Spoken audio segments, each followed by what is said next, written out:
வாழ்க வளமுடன். வாழ்வை மாற்றும் அற்புத சக்தி படைத்த கலியுகத்தில் வாழ்ந்த சித்தர்தான் கணக்கன்பட்டி மூட்டை சுவாமிகள். பழனி முருகன் கோவிலிலிருந்து சுமார் 8 கிலோமீட்டர் தொலைவில் அமைந்துள்ளது கணக்கன்பட்டி. இங்கே வாழும்போதே பல அதிசயங்களை நிகழ்த்தியவர் சத்குரு காளிமுத்து பழனிசாமி சித்தர். இவர் ஜீவசமாதிக்கு சென்றால் நிச்சயம் மாற்றம் உண்டாகும். இவரின் ஜீவசமாதியில் ஒரு நல்ல அதிர்வலைகளை நன்றாக உணரலாம். இங்கே கேட்டது கட்டாயம் கிடைக்கும் என்கிறார்கள் பக்தர்கள். பிரபல நடிகர்கள், அரசியல் பிரமுகர்கள், பிரபல தொழிலதிபர்கள் என அனைவரும் இங்கு வந்து வழிபடுகின்றனர்.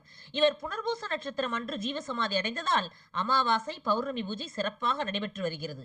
பக்தர்களின் வேண்டுதல்கள் நிறைவேறியதும் அன்னதானத்திற்கு தேவையான அரிசி மூட்டைகள் எண்ணிலடங்காமல் இங்கே அடுக்கி வைக்கப்படுகிறது. அனுதினமும் சிறந்த முறையில் அன்னதானம் நடைபெறுகிறது. இவரது குருநாதரான ஜீவசமாதி சிவகங்கையிலிருந்து சுமார் 10 கிலோமீட்டர் தொலைவில் உள்ள மதகுபட்டியில் அமைந்துள்ளது. பிரம்ம மகேந்திரகிரி ஆசிரமம். வாழ்வில் எத்தகைய துன்பத்தில் இருந்தாலும் மீண்டு நலமுடன் வாழ அற்புதமான ஆலயம். வந்து தரிசித்துவிட்டு உங்கள் வாழ்வின் மாற்றத்தை காணுங்கள்.